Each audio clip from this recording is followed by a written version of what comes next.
Hi there, my name is Don Ross, and this is Guitar Case.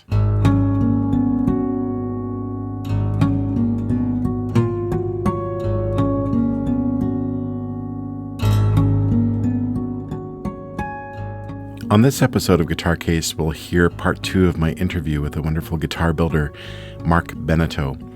Marc has been making guitars for me for over a quarter of a century now, and his work is incredible. He's made me all kinds of instruments, from straight fret, regular pitch guitars, all the way to fan fret guitars with baritone range, all the way to a crazy harp guitar he made for me about 5 years ago. Anyway, Marc and I go way back, and it was really nice to visit him at his home in St. Thomas, Ontario, just south of London, Ontario, Canada, and conduct this interview back in 2019. So here's part 2 of my chat with Marc Beneteau. Keep in mind that it was 2019 we did this. There are a few references to time periods and stuff like that that are a little outdated, but still very interesting to hear.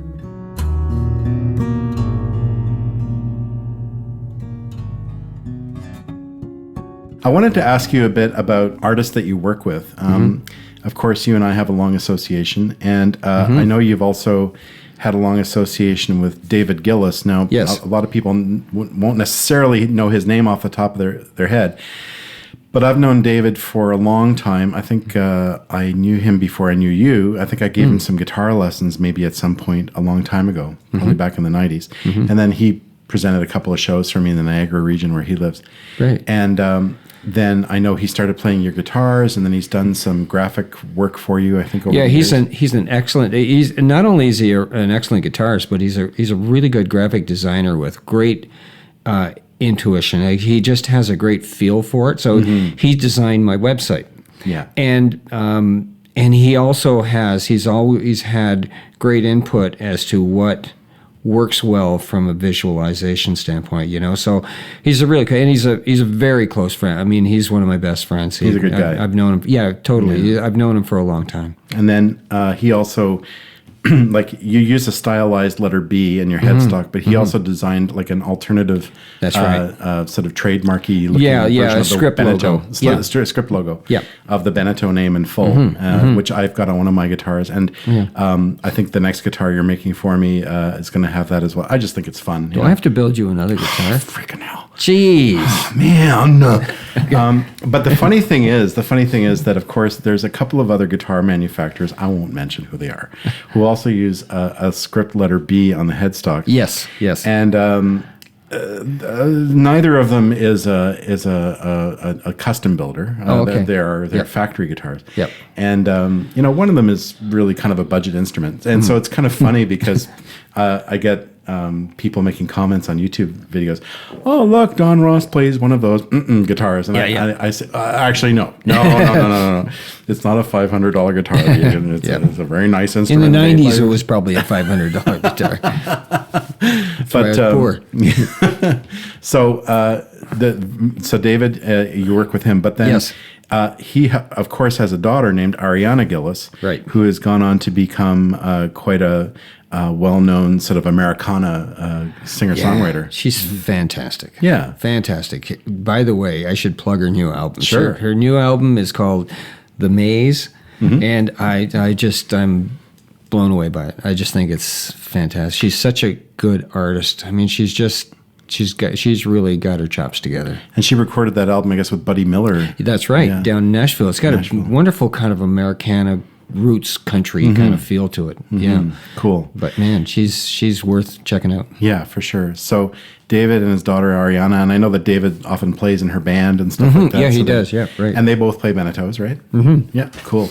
And then people have probably heard of Craig D'Andrea, who recorded for Candy Rat for a while. Right. I'm not sure what he's up to these days, but I'm not sure. I haven't talked to Craig for a while, but he's another guy that I've had a good relationship with. Yeah, I think there was a bit of inspiration when he heard me play and saw your guitars. And then I know at one point he had a fan fret 7-string that you made him. That's right. Yeah. That's right. I was at the Salon de Guitare in Montreal one time playing with Andy, and Craig showed up and he had that guitar sitting in the dressing room. I was like, oh, look at that. That looks familiar. Yeah. And then, of course, you've made a guitar for Tony McManus in the past too, right? Yep, that's right. And what did you make for him? Standard 6-string. Yeah. This was probably 15 years ago anyway. It's I used Engelmann on the top, which I used on some of your earlier ones because that's what I was using a lot of at the time. What do you use mostly now for my guitars? Sitka. It's a Sitka. Yeah, okay. Alaskan Sitka. Because I bought a lot of this Alaskan Sitka from a logging company, a logger that was supplying guitar tops back about 10 years ago anyway. And this I just love it. I really, really like it. There's a question though, like what did you do with the harp guitar for the top and the back? Like you, the top. The back is Paduch. Paduch, but I mean, like, how'd you find pieces that big? I bought lumber.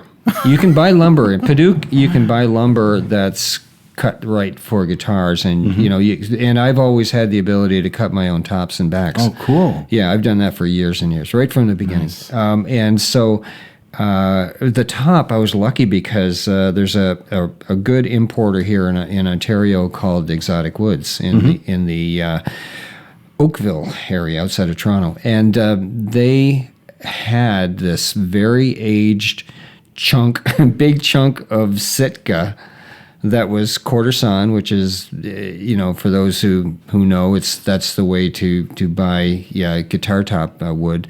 It's cut in a certain way out of the tree, and it just happened to be big enough that I could get a harp guitar out of it. Because with a harp guitar, you need long pieces, right? Big piece. Yeah, that's right. That's right. And for the top and the back. So I've never even looked into buying a harp guitar set, but guitar set wood from a supplier, but I wouldn't have considered it anyway. I'd make sure that I could get my own. It's very impressive that you're crafty enough to cut your own tops and backs and stuff like that. That's great. What I knew from the beginning, I was doing this on a very low budget, right? So I thought, well, if I could buy the lumber and cut it myself, it's going to be cheaper than going out and buying guitar sets pre-cut. Exactly. That's always more expensive. I do that in cases where I just can't obtain the wood otherwise. I will buy guitar sets. But a little aside about the harp. Actually, your harp guitar started out with mahogany back and sides. Oh, really? Not straight mahogany, but this figured mahogany. Right. Very nice figured mahogany. Couldn't bend the sides. They broke. Oh, no. Oh, yeah. So I had to go to plan B. I'm surprised that Paduch is more bendable. I thought it was like really brittle. It is very difficult. But this particular mahogany was even more. Paduch, you're right, is one of the most difficult woods to bend. That's why I don't offer a rounded Venetian cutaway on with Paduch guitar. I can do a Florentine because the bend is more gentle and the cutaway part is separate. So if you break that cutaway part, you can go get another piece and try it again. Oh, okay. Plus, on top of all that, is in the last 5, 6, 7 years. I mean, it's just recently that I've come up with a different technique. It's not new. It's not I didn't invent it, but a different technique for bending that I hadn't used before, and it made a world of difference in the wood. So I probably going back to that mahogany, I probably would have been able to bend it, I think, if I had used the way I'm doing it now. A lot of people probably don't know about Paduch wood in general. Paduch is this beautiful, almost red kind of brilliant red it does color. Darken. No, he hasn't darkened much, has it? Not a whole lot. And you made me early on. You made me a couple of Paduch guitars. the first baritone was Paduch Engelmann. I think maybe the first standard pitch guitar was Probably. also Paduch. Yeah. I remember. Yeah, that's right. And then the harp guitar we returned back to the Paduch, and it's still quite red. Yeah. I really love amazing. Paduch. It's really resonant. It's one of those woods you pick up the piece and you tap it, and it's got that beautiful tap tone. It just rings like a bell. Awesome. Yeah. What's the effect in general, in your opinion? What's the effect of like backwood compared to topwood? Like for example. One of the guitars you've made for me, a guitar that needs repair right now, unfortunately. That's my fault. Again, yeah. The guitar that you rebuilt already, the one that the airlines decided to, I don't know what they did. I should just keep it here and just keep. I know. Keep working. Just borrow it every once in a while. That's right. They must have had King Kong sit on it or something at one point. It was just in tatters after one trip. It's a cedar and sapele, which is, I guess, a form of mahogany. Is it? Yeah, it's just no. It's not sapele. That that's one that you mahogany? book. Yeah, that's a mahogany. That's a figured mahogany. Okay. Another figured mahogany, a different one. I see. It's very beautiful. And that's one set of wood that I actually did buy as a set. I bought it from Exotic Woods in the same place. And I, unfortunately, you have your part of your technique is to tap the body, right, to get different percussive effects out of it. And I guess the guitar just I must have hit it just a little too hard. I think the Cocobolo takes it a bit better than it does. Yeah, for sure. Yeah, no question. And we had talked about this, and any instrument that I build you from now on, especially if it's a mahogany type of instrument, I will definitely reinforce the areas that you do. I do it already with the top. I've done it forever with the top because you had mentioned that you always got a Don Ross crack in the top on the base side of the neck, right? Yeah. The Loudons are all cracked, and so we started doing the reinforcement. So my cedar guitars in general, I found over the years, they have more of a mid-rangey sound. Okay. And they're a little rounder sounding, whereas spruce kind of has a lot of everything. You know, I find that cedar seems to color the tone a little bit more than spruce. I don't know if that's something you agree with, or how do you feel about, say, when somebody says, I really want a cedar guitar. Does that pose a challenge to you anymore, or is that just cedar, spruce, whatever? It doesn't pose a challenge to me. To me, I'm happy to build with any wood. What I want to make sure with a customer who asks for a cedar guitar is that I want to make sure that they want cedar and that they've used it and they like it, because it's not like spruce. It's different, and it's more fragile. That's the other thing. Softer, gets dented quicker. I just want people to know that. Typically, like in your case, or more often than not, they ask for cedar because they've used it and they really like that sound, and that's what they're going for, and that's great. And I know that, at least this is what other luthiers have told me over the years, that the use of cedar it's kind of a latecomer to the flat top guitar. Is that not the case? Yeah, I think Jean Larrivée, going back to Jean Larrivée in the 1970s, he worked with cedar for a while on his early steel strings. And I'm not sure if he had any problems with it or not. It certainly was not normal, and I don't think you would have found any American-made guitars with cedar tops, because it just wasn't traditional, it just wasn't. But is it something that's done more often in the classical world, or in? Oh, absolutely, and that's why I think Larrivée did it, because he had come from the classical world where it was pretty common, right? It was very common in the classical world to use Western red cedar for a top wood, because it's so light and responsive, right? With the classical guitar, you've got much less string tension. So like their break's totally different, and they're much lighter, and so with cedar it gave you a certain sound. I'm not a classical player, but I know that a lot of classical players love it. Yeah. And then what about back and side wood? Is there a huge difference among different kinds of wood? There's actually much less difference between different kinds of wood than I think the internet leads you to believe. Right. There's a lot of conspiracy theories. This wood is going to be so amazing. It's going to be so much better than that wood. Well, let's go behind a curtain and see, Yeah, a little blind testing might be. Yeah, exactly. That's usually the way to find out. I find that the back and sides don't have a major role in the sound production. They have a coloring role. They will maybe change the way the guitar, the brightness of the guitar, for example. A really hard wood like an African blackwood, which is really bell-like to tap, will give you a more crisp tone and a more immediate response.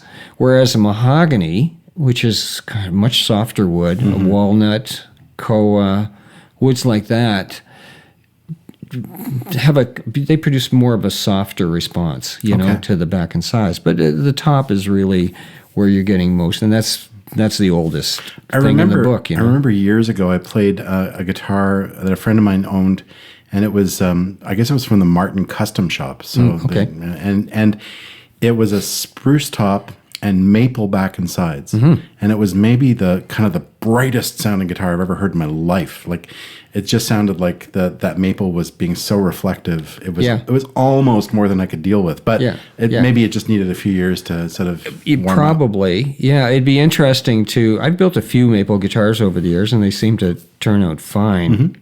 The thing you have to be careful with is judging a whole genre by one guitar. Sure, of course. And that's, and every builder's different. Every builder's technique is different. Every piece of wood is different, So when you make a maple guitar, where's the maple coming from? Is it North American or is it? Yeah, it's always been. I've never used European maple. Okay. I built one guitar out of a. Go back a little story here, okay? Sure. We have an alley behind our house here where we used to park. It's one of the few streets around here, and probably not too many places have alleys anymore. No. More like from my childhood. Yeah, like Winnipeg. Winnipeg's full of alleys, so that's about it. Okay. And I was driving down the alley because we parked in the back. So I was driving down the alley, and I went past one of the neighbors' houses, and he had cut down a tree, and it just caught my eye that when I passed the tree, the shards were sticking up, and they had this incredible curl to them. And I go, ooh, better check this out. So I was able to get some of that wood, and I actually built a guitar, at least one guitar, and a few other things out of that wood from that, the local tree. So that's really local. That's fantastic. Down the street. That's a few houses down. That's amazing. Yeah. And it's beautiful. And that sort of leads to my next question, and that's the whole idea of, I've had this conversation with several luthiers in the past, people like Grit Laskin, and the whole guitar as jewelry phenomenon that sort of started. Well, I guess it started when custom building really became kind of a very desirable thing, 70s, 80s, right, in North America. Right. And then, like you say, people talk on the internet about you need this wood because it's going to change your life and make you magnetic to other human beings, whereas this other one's you're going to end up, a poor person living in that alleyway behind your house. That's right. If you use this wood. So, for example, the Brazilian rosewood fad, and people talk about older guitars, they talk about old Martins. Oh, it's all Brazilian, and it's amazing, and blah, blah, blah. Yeah. And Grit, for example, is of the opinion that, Brazilian rosewood, it's still rosewood. Yep. And of course now it's endangered as all get out. Yeah. And of course half the Amazon was just on fire. Yes. It's like, what are we doing? Exactly. Why would you even care about Brazilian rosewood? It would be like making a guitar out of elephant ivory. It's stupid. That's right. So, that's right. And I know that these CITES rules, and CITES is the Endangered Species Act that was passed, I guess, in the States mostly, but sort of whenever you want it's worldwide. It's worldwide? Okay. Yep. So we can talk a bit about that, but I'm just curious about, for example, when people come to you and they want guitars made out of really extraordinary woods, does that cause a dilemma for you? How do you deal with it? Like if I came to you and said, Mark, I really have to have a guitar made out of Brazilian rosewood. I don't care if it's wrong. I just need it so badly. Okay, here's the thing, Don. Okay. It would be wrong if I can be proven, I could be wrong about this myself, but the way I look at it is I've used a fair amount of Brazilian rosewood over the years, and none of it was anything like new. It was all decades and decades old. Right. And it still is. I have some here. Mm-hmm. I know other builders who have very old Brazilian rosewood. Well, that's the only Brazilian rosewood I know about. Like, I don't know anybody who's cutting Brazil. I've never seen any new Brazilian anywhere. Okay, that's education for me. Part of what I've never seen it, okay? Part of what I've used as Brazilian, I bought a stump wood from a company in Toronto, General Woods. This goes back about 15 years. The first time I bought it, or the second time. The first time I bought Brazilian from them was back in the 80s, before I moved here, like in the early 80s. But this stump wood was what they contracted to go into the forests of Brazil and cut these stumps that were left from foresting many, many years before. Right. So in that case, it's not doing anything, I don't think, environmentally bad as in cutting new wood or, endangering the species in any way, because this is wood that was cut decades and decades before. So this stuff is like all old, and it wasn't in great shape, but I was able to get some wood out of it. If you made a guitar out of that Brazilian rosewood, would somebody have a big hassle traveling with it? That's a good question. From what no, I don't think so, because even with CITES, which is about to change, I should mention. Right. Okay. I heard something in the wind. Yes, I've heard too. And I actually contacted CITES, and they're going to send out a press release because, and that's really good news for us builders. Is it specifically for crafts? Instrument makers, as far as I know. Okay. Awesome. But from what I understand, and I'm pretty sure this is true, is if you're carrying the guitar, like you yourself, you're carrying cocobolo. Well, that's restricted wood. Okay. But you're carrying with you, or your what do you call it when you put it in the hold in the airplane? You're checking it. Okay. Yeah. As long as you're doing that, you can travel with these woods. So it's like, as long as it's a personal possession, it's different if you're shipping it. I can't ship it. If I ship it, I have to go through the hold, and I do a lot. I've been doing it for the last 2 years. I've been including CITES paperwork for anything that goes out of country. And you have to get approval like way ahead of time, I guess. Well, what we did was at the beginning of 2017, I think it was beginning of 2017. We, all builders, had to submit a full inventory of all the wood that we have. That's CITES related. Okay, that went through it's like inventory in a company. Like you go through every piece. I've got 50 pieces of this. I've got this many sets of this wood. I've got this many sets of that wood. Okay, so we did that. So they've got a full list, and I've got a full list. And in the meantime, I've doing wood taxes. Yeah. Yeah, exactly. I've bought other wood, so I just let them know, where I bought. You have to submit, where did you buy it? What is it? And they add that to the list, and I add that to my inventory too, which may be changing now because it looks like they're relieving the restrictions on for instrument making. Okay. I sure hope that's true. As far as I understand, this is what's happening. They've been fighting for that for a long time, because instrument makers don't, like guys like me. I mean, we do minuscule amount of wood, it's different. Like, for example, I lived part-time in China for a while, and I know that some very wealthy people there were having incredible pieces of furniture made.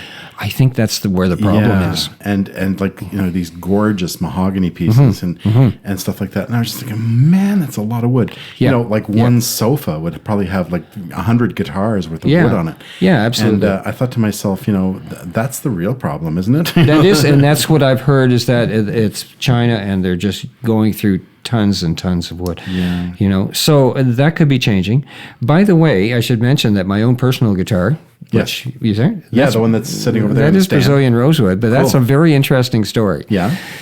I was contacted by a fella about 6, 7, or 8 years ago.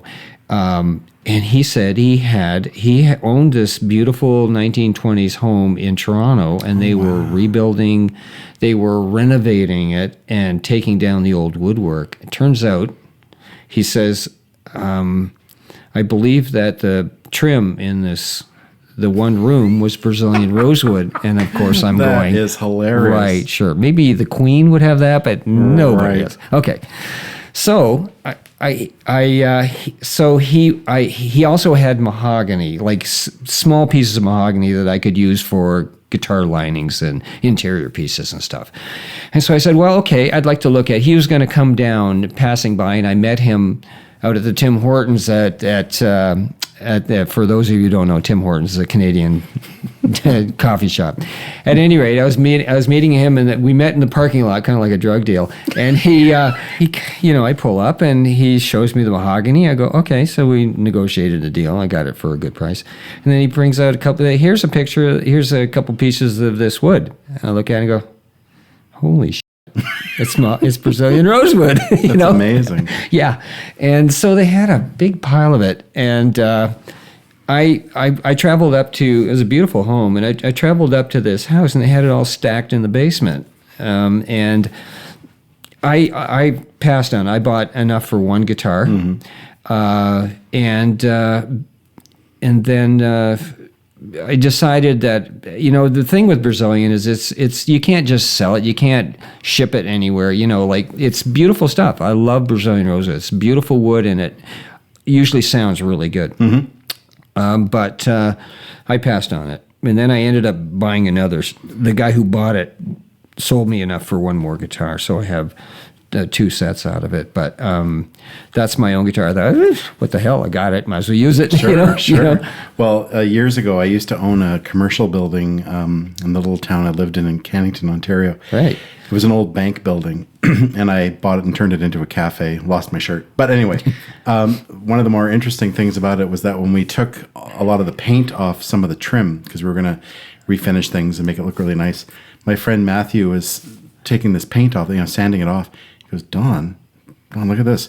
And he exposed a nice piece of black walnut. Oh, wow. And he says, all of these windows are trimmed in black walnut. He said, you probably have about $10,000 of black walnut. Wow. So I was just tempted just to take the trim out and sell it, but I didn't do it. I didn't do it. It's still in that building, as far as I know. Hope they haven't just painted over it. Yeah. But anyway, we left it exposed. It looked very nice. Did you strip all the We took all the crap off it. Yeah. And what a job. Yeah, left it all exposed. It was really beautiful. Yeah. So I'll ask you a non-guitar question. Yeah. How do you start a cafe? Are you a cook? I do cook, but I wasn't cooking there. I was no. How do you do that? I just had this crazy idea. And it was crazy. I'm kicking myself now about a lot of it. But I was living in this beautiful town, and I had a lovely house that I owned, and this building was for sale up at the corner. And I still owned a property in Toronto that was just causing me nothing but stress, really. Okay. And I didn't want to have tenants, because I'd had a bunch of bad tenant experiences. So I sort of basically had more or less an empty house in Toronto that I was running back and forth, sort of trying to spend time in and feeling negligent about. So I thought, well, maybe I'll just sell the house in Toronto and buy this building, and then I'll have an investment that will turn into a business that can make me more money, maybe give my kids some jobs and they become teenagers and all that kind of stuff.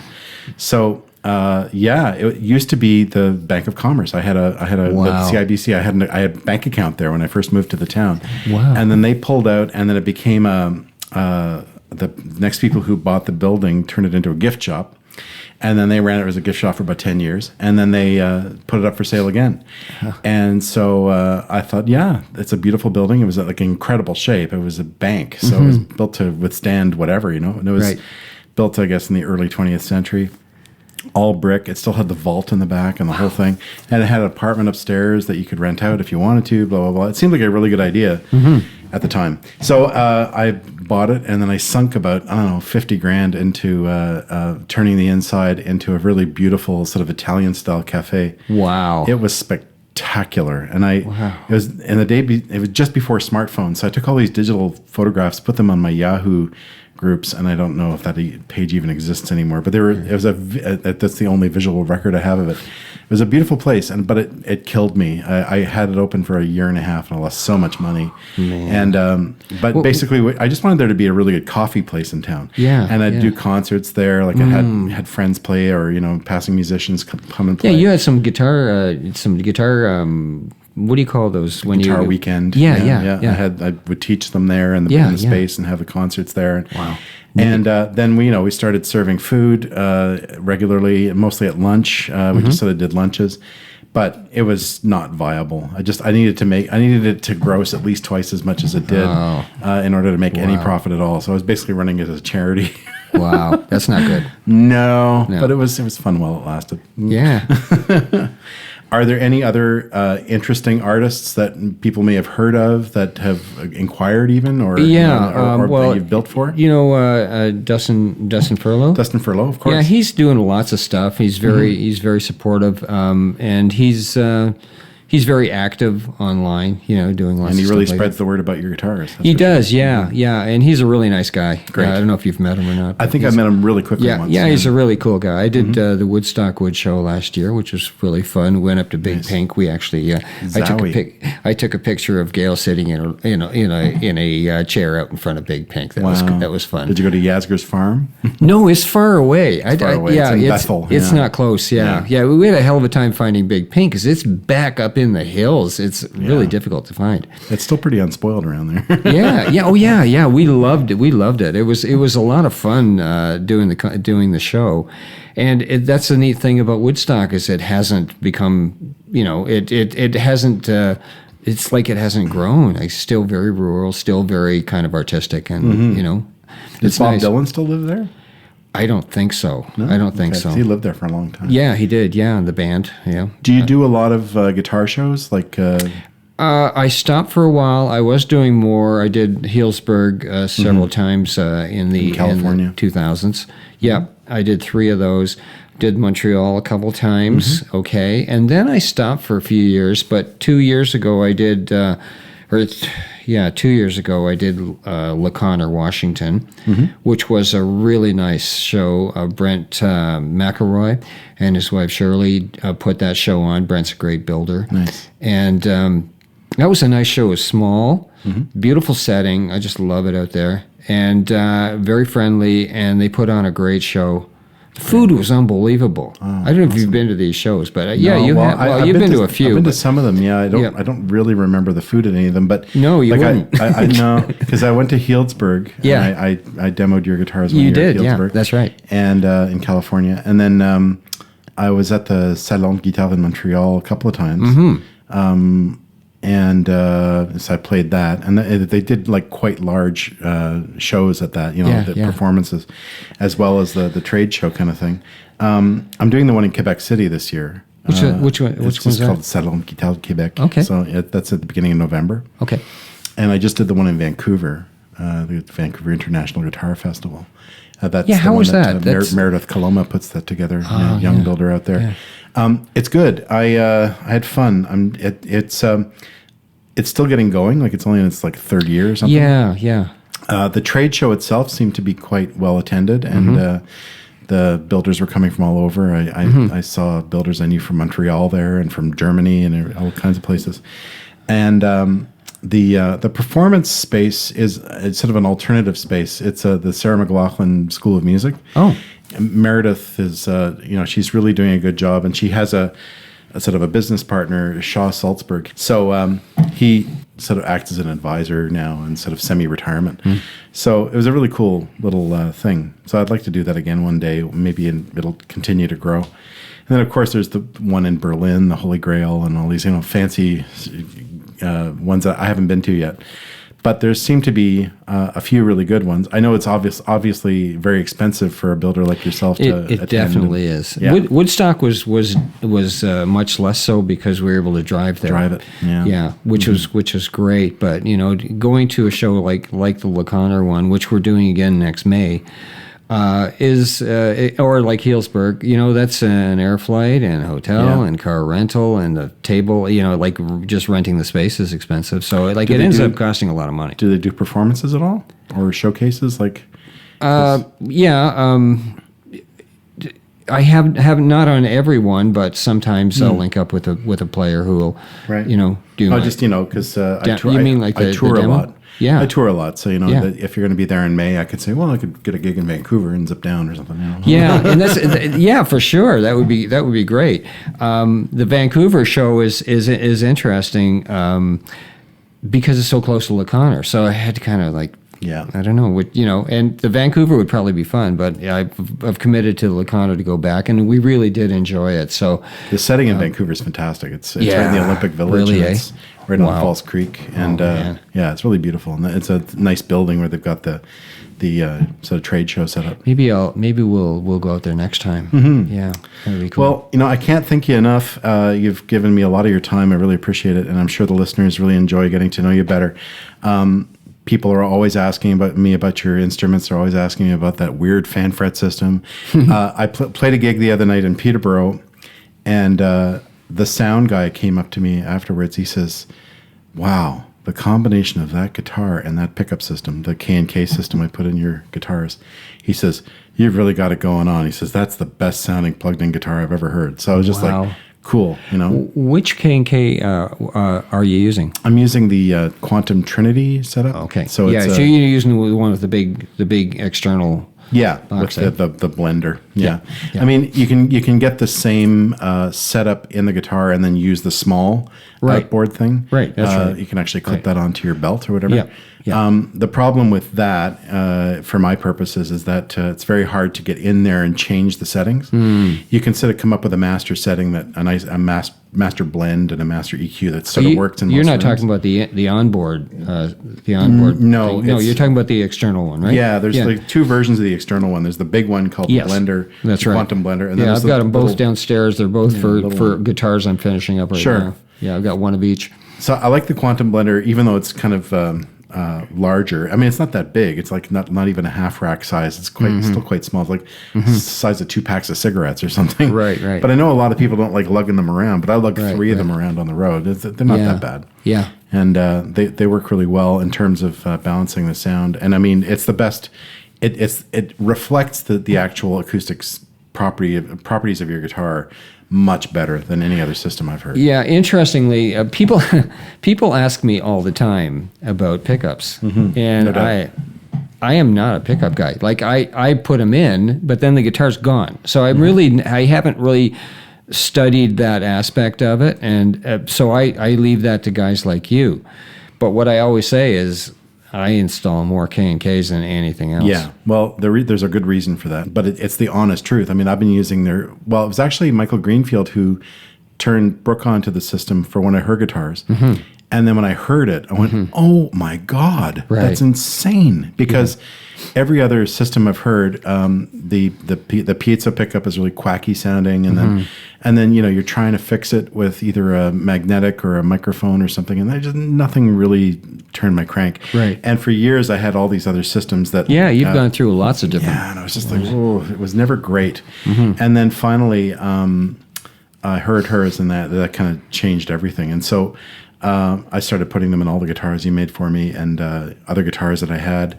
So I've probably got them between Brooke and me. I think we had them at one point in like 8 guitars. Yeah. And then you put 2 of the transducers in the harp guitar. And of course, the harp guitar is kind of unwieldy to put a microphone in. I've considered it, but there's a company that got in touch with me that makes I forget what their name is, but they make a microphone, like it's like a small condenser microphone, and it sort of clips onto the bottom of the sound hole, and it sticks out in front of the strings, and it sort of stays out of your way, and it's detachable, so you can just. And so it's external. It's external, and it's like a ring, like half of a ring, and it's pliable, and it'll, you know, you can just sort of tighten it up a little bit, put in the sound hole, and it just sort of it assumes the shape of the sound hole in the bottom of the sound hole. Okay. And then the microphone sticks out, and then you get that moving air quality. Right. The plugged-in sound on the harp guitar is amazing. I mean, everybody comments on it. But what I often do, if I've got the luxury of it being my own show and a good sound check and all that stuff, is I'll have a separate sort of workstation for the harp guitar. Right. And I'll be doing the 2 transducers, one for the bass strings, one for the guitar strings, through a Quantum Blender. And then I'll also put a nice instrument mic in front of the guitar part, right, just to give that moving air. Wow. And it just, like people say, it just knocks them out. Cool. So it's a great combination. So yeah, like that system. Thank goodness. I mean, here it is, 2019. I mean, the last 15 years or so, we've had that system kicking around, and everybody uses it now. Yeah. But up until like the first 15 years of my career, I had to just sort of hold my nose with my own live sound. Yeah, you went through quite a few combinations. Tried all kinds of things. Yeah. And you know, the guitars would sound so good in the studio, and then you get up on stage, it's like compromise galore, you know. But not anymore, thank goodness. We're finally living in the golden age of guitar pickups. Good.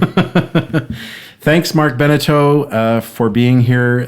Marc has been my guest. Marc is my guitar builder, and this is the Guitar Case podcast coming at you.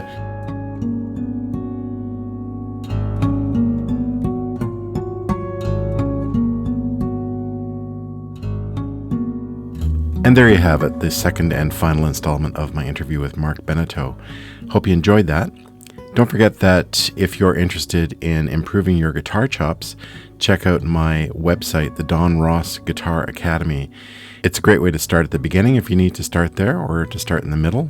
That's sort of what we've got up so far, are 40 beginner lessons and 40 intermediate lessons, and we're working on more intermediate and advanced content all the time. So check it out, donrossguitaracademy.com, and get your guitar story started. Thanks for listening. There will be more episodes of Guitar Case coming at you soon.